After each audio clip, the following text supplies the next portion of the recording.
ariko tarabisoma nasaba kumburana mu muhezo uko navyemera barategeko rya biyemerera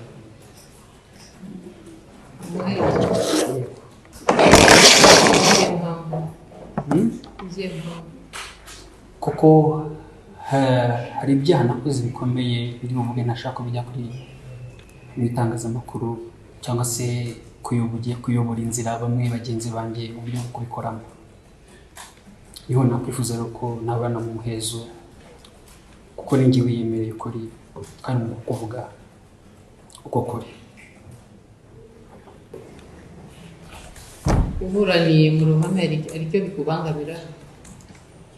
Yego. Kuvuga kuri kose ntabwo nakuvuga. Ubu turi kuburana ku birebana n'ifunguro y'agateganyo, ntabwo uri kuburana mu mizi y'urubanza. Nta nubwo ari ngombwa kuvuga ibyo wakoze byose, ni mu mpamvu zikomeye, ntabwo ari ibimenyetso, ntabwo bari bugushinja. Dukomeze urubanza rukomeze mu ruhame. Kazungu asomerwa imyirondoro ye n'ibyakekwaho. Umwirondoro wawe ni Kazungu Denis? Yego. Ukaba uri mwene uragiwe nayo na Uwanyirigira, ukaba waravutse mu mwaka w'1989 ku tariki 26 z'ukwezi kwa gatatu, ukira mu gihugu cy'u Rwanda, akaba ari naho utuye mu mujyi wa Kigali. Mu kwisobanura, Kazungu Denis akavuga ko yagiye ashakisha abantu batandukanye abakuye mu bice bitandukanye harimo Remera, Kimironko, Kinyinya, Kabuga, Masaka na Rusororo, akabashuka kugeza ubwo abagejeje aho atuye muri uwo mudugudu wa Gishikiri muri Busanza.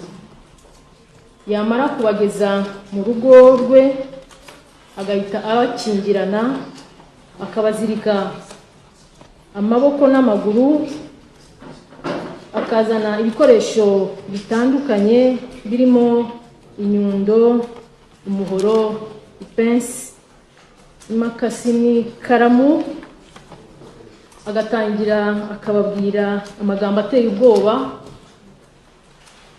akabambura ibyo bafite byose birimo amafaranga, telefone, akabasaba na za password za telefone ndetse n'izo bakoresha babikuza amafaranga bafite, haba kuri momo, kuri banke, ndetse bamwe muri bo akabakoresha inyandiko zibategeka kwandika yuko bamuhaye ibyo batunze mu ngo zabo, cyangwa bakamwandikira yuko abagurishije ibyo batunze birimo n'ibibanza.